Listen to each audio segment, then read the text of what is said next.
علی سید الانبیاء والمرسلین اما بعد فاعوذ باللہ من الشیطان الرجیم بسم اللہ الرحمن الرحیم۔ الحمدللہ الہادی پروگرام میں روزوں سے متعلق آیات پر کلام چل رہا تھا۔ پچھلے پروگرام میں سورہ بقرہ کی آیت نمبر 183 میں نے آپ کی خدمت میں ذکر کی تھی،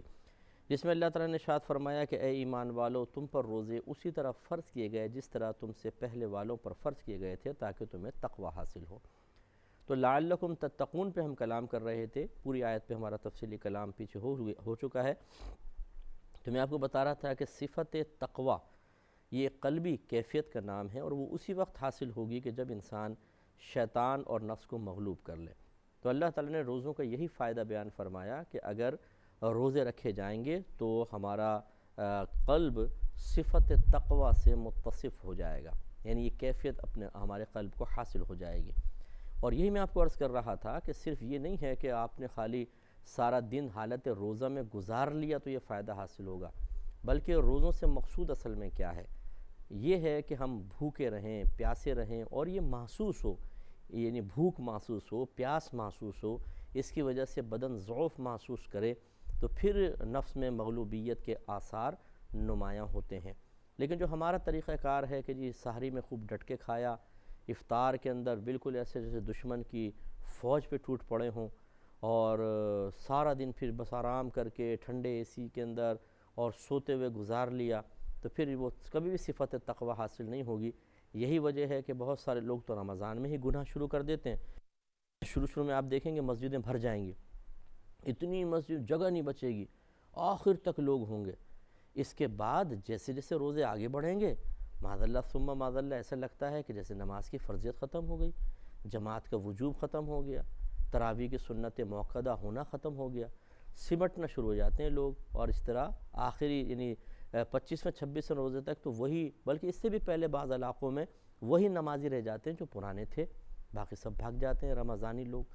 یہ حرام ہے، گناہ کبیرہ ہے، اور بہت ہی سخت وبال ہے کہ رمضان میں اس طریقے سے نماز قضا کرنا اور روزے نہ رکھنا۔ بعض ہٹے کٹے ہیں، روزے نہیں رکھتے ہیں۔ شرم آنی چاہیے، حیا آنی چاہیے اللہ تعالیٰ سے کہ اس کی نعمتیں کھا کر ہم رمضان میں بھی اس کے دشمن شیطان کی اطاعت کر رہے ہیں، حالانکہ وہ بند ہے، نفس کا کہنا مان رہے ہیں۔ یہ کس قدر بری بات ہے، ایسا نہیں ہونا چاہیے۔ تو خلاصہ کلام یہ ہے کہ سحری میں کم کھائیں، جو عام روٹین میں کھاتے ہیں، اگر ہارڈ ورکنگ نہیں ہے تو پہلے سے بھی آدھا کھائیں۔ اس طرح افطار میں بھی بہت معمولی سا کھائیں، اور کوشش یہ کریں کہ افطار میں ان چیزوں پر کم ہاتھ بڑھائیں جن کے لیے نفس بے چین اور بے قرار ہے، جیسے سموسے ہیں، پکوڑے ہیں، چٹپٹی چیز نفس بڑا پسند کرتا ہے۔ تو میں تو اکثر یہ کہتا ہوں کہ اگر آپ کو اپنے اکابرین کے مجاہدات کی مشقت کا اندازہ کرنا ہو تو کوئی بڑا کام نہ کریں، آپ پورے رمضان سموسے، پکوڑے، چاٹ، چھولے وغیرہ جو چٹپٹی چیزیں ہیں نہ کھائیے گا۔ پھر آپ دیکھ لیجئے، ایک دن چھوڑ دیں گے، 2 دن چھوڑ دیں گے، تیسرے دن نفس کیا کرے، بھائی یہ کہاں مفتی صاحب کے کہنے پہ چل رہا ہے، مفتی صاحب نے تجھے بھی مروا دیا، کھاؤ کھاؤ کھاؤ، اور آپ تیسرے چوتھے دن ہتھیار ڈال دیں گے۔ تو پھر اپنے اکابرین کو یاد کیجئے گا، بزرگی ایسے حاصل نہیں ہو جاتی، خالی ناچنے سے، دھمالیں کرنے سے۔ یہ مزارات پہ جا کے لوگوں نے ایک عجیب فراڈ بنا لیا ہے کہ دھمالیں کر رہے ہیں۔ جی دھمال کوئی عبادت نہیں ہے، اور یہ مذہب اسلام اس کی اجازت بھی نہیں دیتا ہے کہ ڈھولک کے تھاپ پر دھمالیں کر رہے ہیں اور بزرگوں کا نام بدنام کر رہے ہیں، اور سمجھتے ہیں شاید اچھلنے کودنے سے بزرگ اتنے خوش ہو جائیں گے کہ ان کا فیض جاری ہوگا اور آخرت بن جائے گی۔ افسوسناک صورتحال ہے۔ لوگوں کو چاہیے کہ پہلے صحیح علماء سے رجوع کریں کہ ہمیں کیا کرنا ہے اور کیسے کرنا ہے، اس کے بعد پھر جا کے وہاں فیض حاصل کرنے کی کوشش کر رہے ہیں۔ ورنہ جو طریقے اب یہ لوگوں نے جاہلوں نے اختیار کر لیے ہیں اور جا کے اکابرین اور مسلمانوں کو بدنامی کا سبب بن رہے ہیں، یہ بروز قیامت بڑی سخت گرفت کے اندر ہوں گے۔ تو ہمارے اکابرین نے مجاہدات کی ہیں، ریاضتیں کی ہیں، تو پھر اندازہ ہوگا یار وہ ساری زندگی ہم تو چند چیزیں نہیں چھوڑ پا رہے ہیں، اور وہ بھی ایک وقت کے لیے، اور وہ تو ہر وقت اپنے نفس سے مجاہدے میں مصروف ہوتے تھے۔ واقعی بزرگی انہی کے لیے ہے، وہ زیبا ہے۔ تو اس لیے سحری افطار میں کم کھائیں۔ اس کے علاوہ سوئیں کم سونے سے بڑا فائدہ ہوتا ہے، ذوف زیادہ محسوس ہوگا۔ آپ سو جائیں گے تو 4-5 گھنٹے تو آرام سے نکل گئے، نفس پہ کیا قہر نازل ہوگا۔ اسی طرح لوگوں سے کم ملیں۔ جب آپ لوگوں سے زیادہ ملیں گے تو پھر طبیعت بہل جاتی ہے، اور آدمی اسی لیے ہم لوگ دوستوں کے پاس نکل جاتے ہیں، عصر کے بعد چلے گئے، مغرب تک دوستوں کے پاس بیٹھے ہوئے، باہر باتیں چل رہی ہیں، فضول گفتگو، ٹائم دیکھتے جا رہے ہیں، بس جیسے قریب ٹائم ہوا، یار افطار کا ٹائم ہو گیا، بھاگ لیے۔ یہ جو آپ 1.5-2 گھنٹے یہاں بیٹھے ہیں، یہ 1.5-2 گھنٹے ذرا گھر میں مطالعہ کر کے گزارتے، کوئی اور عبادت کر لیتے، قرآن پاک کی تلاوت ترجمہ تفسیر کے ساتھ کرتے، تو پھر نفس کو پتہ چلتا۔ اسی طریقے سے ہم بولتے بہت زیادہ ہیں، بولنے سے بھی وقت پاس ہو جاتا ہے اور ذہن منتشر ہوتا ہے، اور طبیعت جو ہماری توجہ نفس کی طرف ہوتی ہے، یا نفس جس کو بھوک وغیرہ محسوس ہو رہی ہوتی ہے، پیاس محسوس ہو رہی ہوتی ہے، تو وہ توجہ ہٹانے کے لیے ہمیں اکساتا ہے کہ ذرا گفتگو کرو۔ جب گفتگو کرتے ہیں تو پھر نفس کو یہ بھوک اور پیاس محسوس نہیں ہوتی ہے، تو اس لیے کم کھانا، کم سونا، کم بولنا، لوگوں سے میل جول کم رکھنا، ایک رمضان کم از کم ایسا ہم کر لیں اور کوئی عبادت ترک نہ ہو، نماز بھی ہو، باجماعت ہو، تراویح مکمل رمضان کے جتنے بھی دن ہیں 20 رکعت تراویح ہر مسلمان مرد عورت کے لیے سنت موقدہ ہے، یہ پوری چلتی رہے، تو پھر آپ دیکھیے کہ 1 مہینے بعد کتنا روحانی سکون، کتنی روحانی ترقی، اور کیسا نفس و شیطان پہ غلبہ اور قہر آپ کو حاصل ہوتا ہے۔ میرے لیے بھی دعا کریں، اللہ تعالیٰ مجھے بھی توفیق عطا فرمائے، میں آپ کے لیے دعا گو ہوں، اللہ تعالیٰ آپ کو بھی توفیق عطا فرمائے۔ لیکن اگر ہم یہ نہیں کریں گے تو صفت تقوی حاصل نہیں ہوگی، اور جب قلب کو تقوی کی کیفیت اور صفت حاصل نہیں ہوتی تو اس کی علامت یہ ہوتی ہے کہ انسان کے لیے عبادات بوجھ محسوس ہوتی ہیں، گناہ کرنا آسان ہو جاتا ہے، ذہن میں گندگی آرام سے بیٹھی رہتی ہے، قلب اور ذہن گندے رہتے ہیں،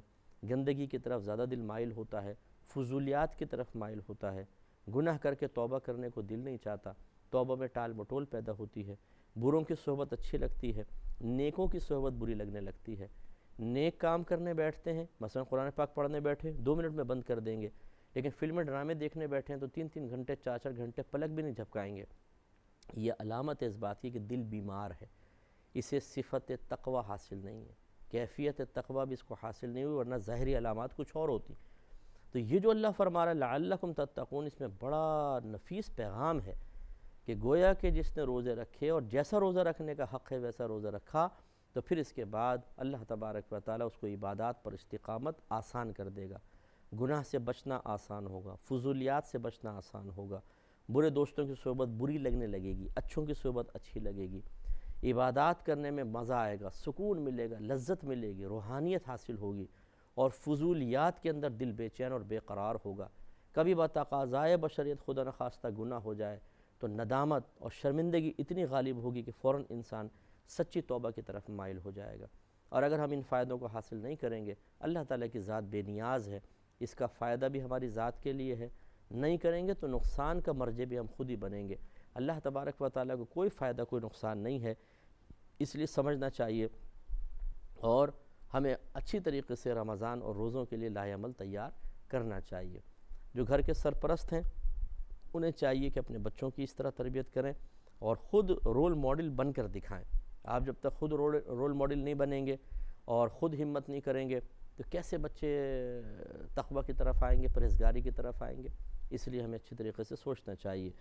رمضان میں کچھ دیکھیں، ایک تو 20 رکعت تراویح تو ہوتی ہے، اور یاد رکھیں کہ یہ لوگ غلط خیال ہے کہ جی یہ صرف مردوں کے لیے عورتوں کے لیے نہیں ہے، دونوں کے لیے ہے، اور رمضان کی تمام راتوں میں ہوتی ہے۔ 20 رکعت تراویح مرد عورت دونوں کے لیے سنت موقدہ ہے۔ سنت موقدہ کا مطلب یہ ہوتا ہے کہ ایسی سنت جس کو ترک کرنا 1-2 بار ہو تو برا ہے، لیکن عادت بنا لیں، یعنی 3 بار 4 بار قضا کر دیں تو گناہگار بھی ہوں گے۔ اس میں 1 بار ختم قرآن، یہ بھی سنت موقدہ ہے، تو لہذا رمضان کی تمام راتوں میں 20 رکعت تراویح بھی سنت موقدہ اور 1 قرآن کا ختم بھی سنت موقدہ۔ اب لوگ میجر مسٹیک کیا کر رہے ہوتے ہیں؟ 10 روزہ تراویح، 8 روزہ تراویح، 12 روزہ تراویح، اس میں جا کے پورا قرآن سن لیتے ہیں، کہتے ہیں ہم نے تو قرآن سن لیا، اب رمضان کی باقی راتوں میں تراویح نہیں پڑھ رہے۔ ارے بھائی تراویح تو پڑھیں جو ہم قرآن سنائیں۔ ارے بھائی قرآن سننا الگ سنت موقدہ ہے، اور رمضان کی ہر رات میں 20 رکعت تراویح الگ سنت موقدہ ہے۔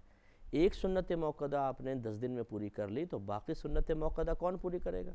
ہاں یہ یاد رکھیں کہ تراویح کی جماعت سنت مؤکدہ علی الکفایہ ہے، یعنی پورے محلے میں سے چند لوگ بھی اگر جماعت میں آ جاتے ہیں تو باقی بری ذمہ ہیں۔ تو آپ اگر اس طرح 10 روزہ یا 15 روزہ تراویح پڑھ کر آ چکے ہیں تو پھر آپ گھر پہ تنہا پڑھ سکتے ہیں، اور اگر نہیں پڑھی آپ نے کہیں اس طرح تو پھر آپ مسجد میں جا کر باجماعت پورے 27 روزوں تک چلتی ہے،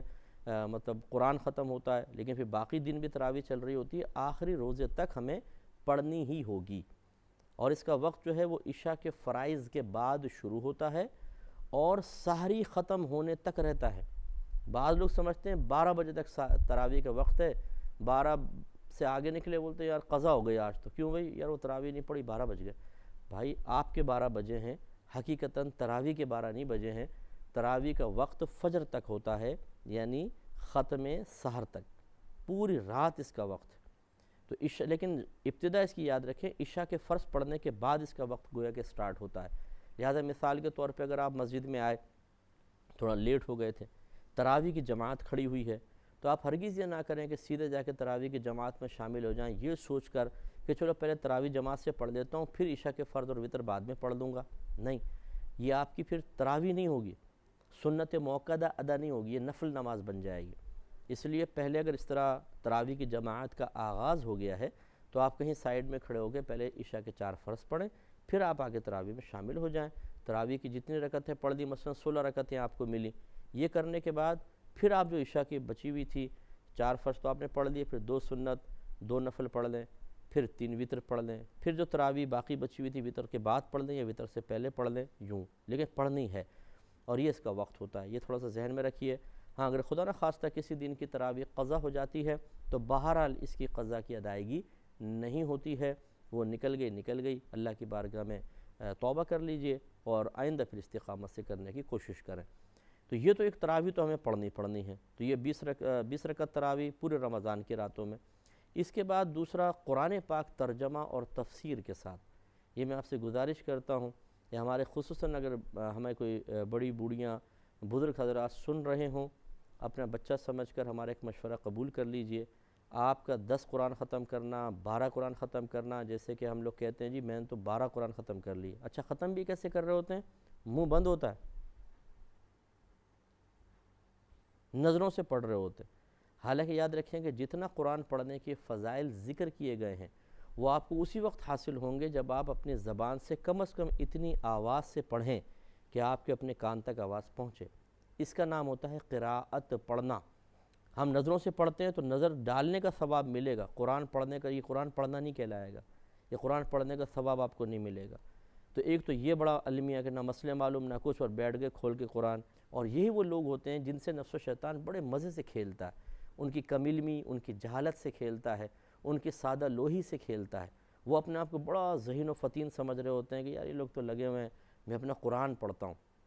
قرآن پڑھنے کا ثواب بھی مل رہا ہے کہ نہیں مل رہا، پہلے یہ تو معلوم کر لیجئے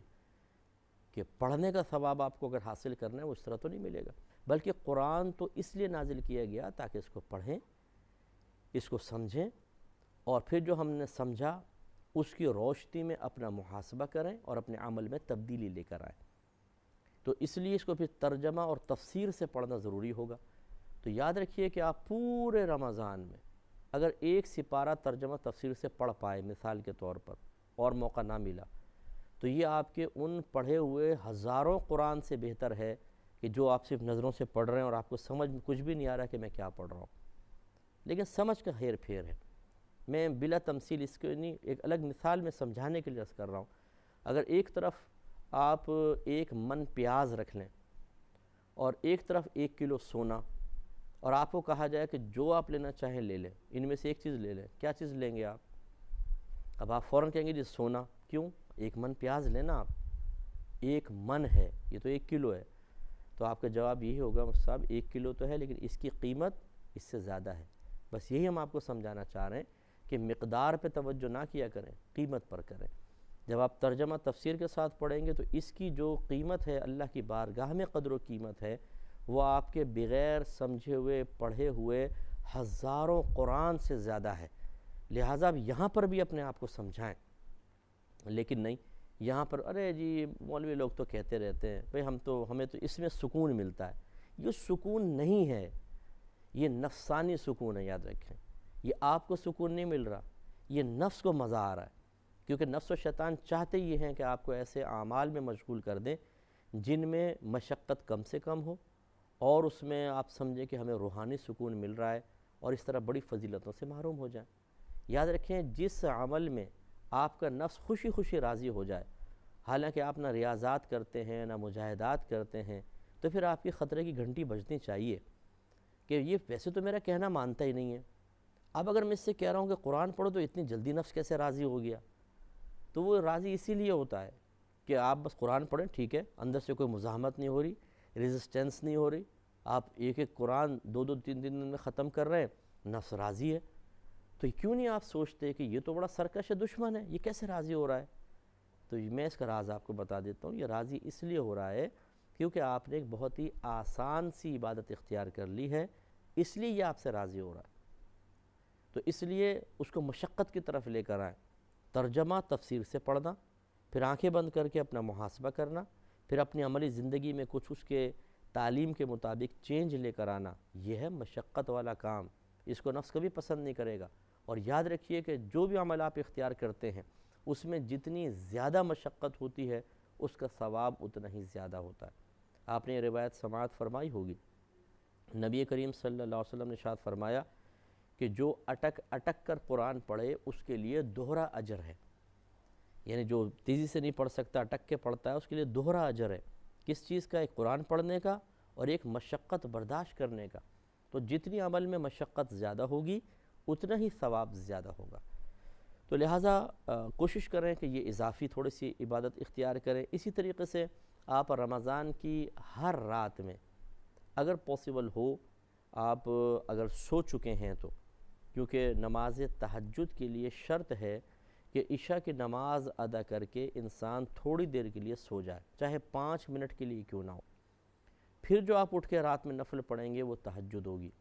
تو آپ تھوڑی دیر سو جائیں، پھر جیسے آپ سحری میں اٹھتے ہیں تو کم از کم 2 رکعت نماز نفل تہجد کی نیت سے پڑھ لیں،